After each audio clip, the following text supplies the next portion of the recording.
زراعت کافی بڑے پیمانے پر ہو رہی تھی. جو زیادہ پیداوار تھی، جو سرپلس پروڈکشن تھا، ایگریکلچرل پروڈکشن تھا، اس کا استعمال تجارت کے لیے ہو رہا تھا، ٹریڈ کے لیے ہو رہا تھا. اکنامک پراسپیرٹی تھی، معاشی خوشحالی تھی. اور ان سب کے ساتھ ساتھ اس علاقے میں معدنیات کے طور پر لوہے کی بڑی کھانیں تھی. اور لوہا دونوں معاملوں میں، زراعت کے معاملے میں بھی بہتر اور مضبوط حل بنانے کے لیے، اور جنگ کے معاملے میں بھی بہتر اور مضبوط ہتھیار بنانے میں، اس وقت تک جتنی بھی دھاتیں انسان کے علم میں تھیں، ان میں سب سے مضبوط اور سب سے کارگر تھا. تو اگر ہم لوگ پرامن معاملوں کو دیکھیں، پیسفل ایکٹیویٹی کو دیکھیں، تو زراعت کے لیے. اگر ہم لوگ ملٹری ایکٹیویٹیز کو دیکھیں، فوجی معاملات کو دیکھیں، تو پھر ہتھیاروں کے لیے. یہ ایک بہت بڑا ریسورس تھا، ایک بہت بڑا وسیلہ تھا جو مگدھ کے علاقے میں موجود تھا. اس پیمانے پر یہ آس پاس کے علاقوں میں یہ وسائل نہیں تھے. دوسری یہ کہ مگدھ سے سٹا ہوا جو پٹھار کا علاقہ تھا، پلیٹو ایریا تھا، جنگل تھے، وہاں ہاتھی، ایلیفنٹس بڑی تعداد میں موجود تھے. اور ہاتھیوں کا استعمال بھی جنگ کے کاموں میں بہت مؤثر طور پر کیا جاتا تھا. تو یہ تو قدرتی وسائل کی بات ہوئی. اب انسانی مداخلت کو بھی ہم لوگ دیکھیں. مگدھ کا ایک بادشاہ تھا اجات شترو. تاریخ میں اسے پہلا امپائر بلڈر بھی کہا جاتا ہے، کیونکہ اس نے ایک سوچے سمجھے انداز سے، ایک پلان طریقے سے مگدھ کی توسیع کا کام کیا. اور قدرتی وسائل کا تو فائدہ تھا ہی، قدرتی طرف سے یا قدرت کی طرف سے جو رکاوٹیں تھیں، جو نیچرل بیریئرز تھے، اب اس کو انسانی مہارت نے اپنے قبضے میں لیا یا اپنے ماتحت کر لیا. اجات شترو نے ویشالی پر بھی فتح حاصل کی تھی، جو گنگا کے دوسرے کنارے پر تھا. اور اس کے لیے لازمی تھا کہ کشتیوں کا ایک مضبوط بیڑا ہو، ایک فلوٹیلا آف اسٹرانگ بوٹس ہو، جس سے ندی کو پار کر کے دوسری طرف حملہ کیا جا سکے. ندی اپنے آپ میں ایک روک ہے، ایک آبسٹیکل ہے. ندی کی چوڑائی، اس کا تیز بہاؤ ظاہر ہے کہ فوج کے موومنٹ میں ایک بڑا مسئلہ تھا. لیکن انسانی صلاحیت نے اس مسئلے کا حل کیا. اجات شترو نے ایک بہت ہی مضبوط بحری بیڑا بنایا اور اس کی مدد سے اس نے ویشالی پر قبضہ نہیں کیا. تو قدرتی وسائل اور انسانی مہارت دونوں نے مل کر مگدھ میں ویسے حالات پیدا کیے جس سے کہ وسیع سلطنت کی تعمیر ہوئی. اور پھر اسی بنیاد پر آگے چل کر چندرگپت موریہ نے ایک ہندوستان گیر سلطنت، ایک پین انڈین امپائر کا قیام کیا. اب یہاں پر بھی ایک اور بات آپ سے ہم کہیں گے، قدرتی وسائل اور ٹوپوگرافی کا کیا رول ہے ہسٹری میں، اس کے سلسلے میں.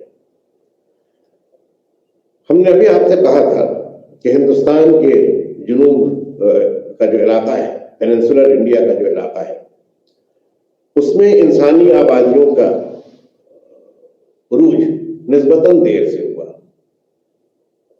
دیر سے اس لیے ہوا کہ یہ علاقہ اس ترقی کی رفتار سے یا اس ترقی کے عمل سے الگ تھا جغرافیائی وجہوں سے، جو ترقی ہو رہی تھی ابھی انڈس یا گینجیٹک پلینس میں. وندھ کا جو سلسلہ تھا، جو وندھین سیریز تھی، وہ ایک جغرافیکل بیریئر تھا. اور اس نتیجے میں جس انداز میں انسانی معاشرہ شمالی ہندوستان میں ترقی کر رہا تھا، اس انداز میں جنوبی ہندوستان میں ترقی ابھی ممکن نہیں ہو سکی تھی.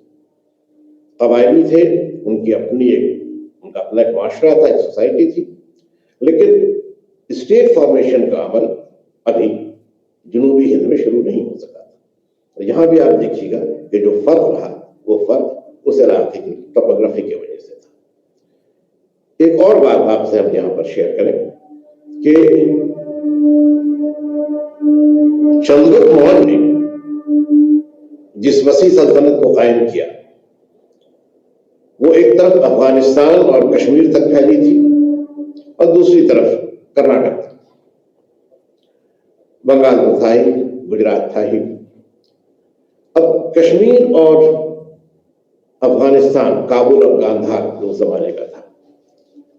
اس کا ذکر ہم خاص طور پر کر رہے ہیں کیونکہ یہاں پھر آپ دیکھیے گا کہ جو قدرتی رکاوٹیں تھیں، جو نیچرل بیریئرز تھے، ان کو انسانی صلاحیت نے کس طرح اپنے ماتحت بنا لیا۔ یہ دونوں علاقے ہندوستان کے میدانی علاقے سے پہاڑیوں کے ذریعے جدا تھے، سپریٹڈ بائی ماؤنٹن ٹرین یا ہلی ٹرینز۔ ان میں بڑی فوجوں کا آنا جانا آسان نہیں تھا۔ ذاتی طور پر کوئی سیاح آ سکتا تھا، کوئی ٹریولر آ سکتا تھا، کوئی ٹرائب موو کر سکتی تھی، لیکن بڑی تعداد میں فوجیوں کا آنا جانا اس علاقے میں مشکل تھا۔ لیکن اس سلسلے میں ایک پہل یونانیوں نے کی، بلکہ ایرانیوں نے کی۔ ایرانیوں نے پہلے پنجاب تک اپنا ملٹری انکرشن یا فوجی کارروائیاں اپنی کی، پھر سکندر سندھ ندی کے کنارے تک آ گیا، اور انہی حالات کا فائدہ اٹھاتے ہوئے، انہی تجربات کا فائدہ اٹھاتے ہوئے چندرگپت موریہ نے اس عمل کو دوسری طرح سے کر دیا۔ یعنی اب تک مغرب کی سمت سے فوجیں ہندو کش کو کراس کر رہی تھیں، اب مشرق کی سمت سے فوجیں ہندو کش کے آگے جانے لگی۔ تو یہ پھر ہیومن انوویشن تھا، ہیومن ٹیلنٹ تھا، ہیومن ایبلٹی تھی، جس نے جیوگرافیکل فیکٹرز کو، قدرتی حالات کو اپنے مرضی کے مطابق بدلنے میں کامیابی حاصل کی۔ اب جو تین بڑے ٹوپوگرافیکل ڈویژنز ہیں، علاقے ہیں، انہیں پھر ہم لوگ چھوٹے علاقوں میں، ریجنز میں بانٹ سکتے ہیں۔ اور یہ جو علاقائی تقسیم ہے، اس میں تقریباً 6 یا 7 اکائیاں ہم دیکھتے ہیں۔ سب سے پہلے ہمالیہ اور مغربی سرحد کا علاقہ ہے، پھر سندھ کا میدانی علاقہ ہے، گنگا کے میدانی حصے ہیں شمالی ہندوستان میں، پھر مغربی حصہ ہے گجرات، سوراشٹر وغیرہ کا، وسطی حصہ ہے، مشرقی حصہ ہے، اور پھر جنوبی حصہ ہے جس میں پہلے دکن کا علاقہ ہے اور اس کے بعد جو پیننسولر انڈیا ہے اس کا علاقہ ہے۔ تو ہندوستان جتنا وسیع علاقہ ہے، اس میں ظاہر ہے کہ یہ چھوٹے چھوٹے علاقائی آئیڈینٹیٹیز یا ریجنل آئیڈینٹیٹیز وکست ہوئے یا ان کو ایک عروج حاصل ہوا۔ سیورل بہت سارے ریجنل اینٹیٹیز اس براڈر زون کے اندر ایوالو کیے، اور یہ جو ریجنل اینٹیٹیز ہیں، ان کا اپنا ایک سماجی اور معاشی اور سیاسی انتظام رہا، سسٹم رہا، اور اس میں پھر آپ دیکھیں گے کہ جو حالات تھے وہاں کے، جو جغرافی تھی، اس کا امپیکٹ رہا ہے۔ اب ایک دو باتیں آپ سے ہم پھر کہیں۔ سینٹرل انڈیا سے ہم لوگ بات شروع کریں، چونکہ وہیں سے انسانی آبادی کے ابتدائی آثار ملتے ہیں۔ بھیمبٹکا کے بارے میں اس کے قبل آپ سے ذکر کیا تھا۔ اب بھیمبٹکا میں ایسا کیوں ہے کہ انسانی تہذیب پہاڑوں کے بیچ ہی پنپتی ہے؟ اس طرز کی تہذیب نہیں ہے جو سندھ میں ہے یا گنجیٹک پلینز میں، مگر ایک اپنا طرز زندگی ہے انسان کا۔ پہاڑی علاقہ ہے، زراعت کی کوئی گنجائش نہیں ہے، انسان نے ابھی وہ تکنیک بھی نہیں سیکھی تھی، تو ایک بہت ہی عمومی طور پر، بہت ہی جنرل انداز میں انسان قدرتی حالات کے تحت اپنے کو ڈھال رہا تھا۔ یہ پہلا لیول ہے، پہلی سطح ہے۔ دھیان رکھیے گا کہ یہاں انسان خود کو قدرتی حالات کے تحت ڈھال رہا ہے. ابھی وہ اس صلاحیت کو نہیں حاصل کر سکا ہے کہ قدرتی وسائل کو اپنی مرضی کے مطابق شکل دے سکے. تو اس علاقے کی جو اپنی خصوصیت تھی اور وہاں انسان کے ارتقاء کا جو عمل تھا اس میں ایک توازن رہا، اور ابتدائی جو آبادی رہی وہ غار اور کیو شیلٹرز کے بیچ محدود رہی. پھر ہم لوگ نارتھ ویسٹ کی طرف آئے، چونکہ اگلا سائٹ ہمارا مہر گڑھ ہے، اس پر بھی ہم نے آپ کے ساتھ بات کی تھی. اب مہر گڑھ میں آپ یہ دیکھیں گے کہ انسان اب شکار ہی نہیں کر رہا ہے بلکہ مویشی پروری بھی کر رہا ہے، اینیمل ہسبینڈری بھی کر رہا ہے. اس کی معیشت اور بہتر ہو گئی. اب وہ اپنے لیے اپنی بستیاں بنانے، اپنی آبادیاں بنانے کے لائق ہو گیا. دیہات بسنے لگے، اور یہ دیہات لگاتار، یہ جو ولیجز تھے، سیٹلمنٹ تھے، یہ لگاتار بہتر ہوتے گئے. پھر ہم لوگ انڈس ویلی کی طرف آئے تو شہری تہذیب وہاں شروع ہو جاتی ہے. اس سے آگے ہم لوگ آ جائیں تو انڈس کے بعد گینجیٹک ریجن میں تہذیب کا ارتقا ہوتا ہے. یہ ساری باتیں ہم آپ سے تفصیل سے بھی کہہ چکے ہیں، دوہرا رہے ہیں صرف اس لیے کہ یہ آپ کو اندازہ ہو جائے کہ ریجنل ویریشن جو تھے وقت کے لحاظ سے بھی اور جو معاشرہ تھا اس کی خصوصیتوں کے لحاظ سے بھی، یہ جو علاقائی تفریق تھی، یہ جو فرق تھا، اس میں کہاں تک انسانی مہارت اور قدرتی وسائل کے بیچ ایک توازن بنائے رکھنے کا معاملہ اہم تھا.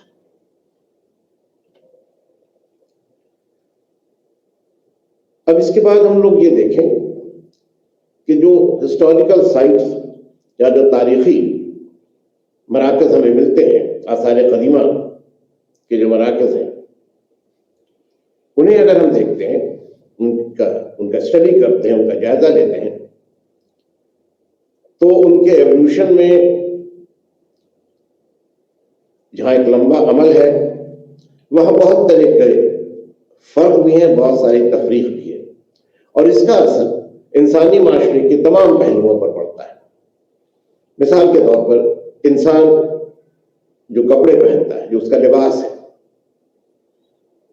جغرافیائی حالات اس کو متاثر کرتے ہیں. جہاں ٹھنڈی آب و ہوا ہے، سرد آب و ہوا ہے، وہاں کے لوگوں کا لباس الگ انداز کا ہوگا. جہاں گرم آب و ہوا ہے، وہاں کے لوگوں کا لباس الگ انداز کا ہوگا. خوراک کو اگر آپ دیکھیے تو الگ الگ علاقوں میں جو زمین کی پیداوار ہے، جس فصل کی پیداوار ہوتی ہے، اس کی بنیاد پر انسان کی خوراک، اس کے کھانے کے جو اجزاء ہیں یا کھانے کی جو اشیاء ہیں وہ الگ ہوں گی. اسی طرح آپ یہ دیکھیے گا کہ جو سیاسی تنظیم ہے، جو پولیٹیکل سسٹم ہے، پولیٹیکل آرگنائزیشن ہے، وہ بھی جغرافیائی حالات پر منحصر کرتا ہے. ایسے علاقے جو جنگلوں کے بیچ ہیں، گھنے جنگلوں کے بیچ جو انسانی بستیاں ہیں، وہاں ہم کسی وسیع سلطنت کا تصور نہیں کر سکتے. وہ چھوٹے چھوٹے سیٹلمنٹس ہیں، چھوٹے چھوٹے ولیجز ہیں اس زمانے میں، آج کی بات ہم نہیں کر رہے ہیں، جہاں کے قبائلی ہیں. اور وہ جو مین علاقہ ہے تہذیب کے ارتقاء کا، اس سے الگ ہے جغرافیائی حالات کی وجہ سے، کہیں پہاڑوں کی وجہ سے، کہیں جنگلوں کی وجہ سے. تو ان کا سیاسی نظام الگ ہو جاتا ہے، میدانی علاقوں کا سیاسی نظام الگ ہو جاتا ہے.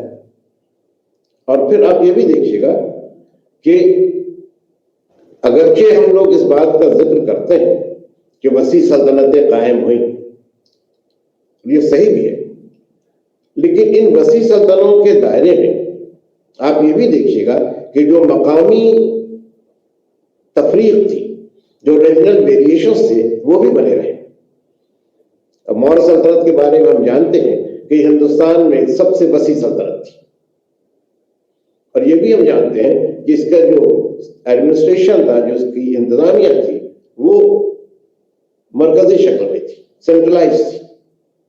لیکن یہ بھی اپنی جگہ پر درست ہے کہ اس مرکزی قبضے کے ساتھ ساتھ جو الگ الگ صوبے تھے، وہاں کے جو علاقے تھے، ان کو بہت حد تک خود مختاری بھی حاصل تھی. اس لیے آپ دیکھیے گا، آپ نے اپنے لیسن میں پڑھا بھی ہوگا، ایک لفظ آتا ہے چکرورتی. چکرورتی بادشاہوں کا تصور قدیم ہندوستان کی تاریخ میں ہے، اور چکرورتی سے یہاں مراد یہ ہے کہ جس کا چاروں طرف، چاروں سمت میں جس کا قبضہ ہو، یعنی وہ ساری دنیا پر حکومت کر رہا ہو. اب یہاں دنیا بڑی محدود ہے، یہ وہ دنیا نہیں ہے جو ایک پورے عالم کی بات ہے. وہ ان کا اپنا ایک یونیورس ہے، اپنا ایک علاقہ ہے، اور وہی ان کے لیے چکرورتی ہونے کی بنیاد ہے.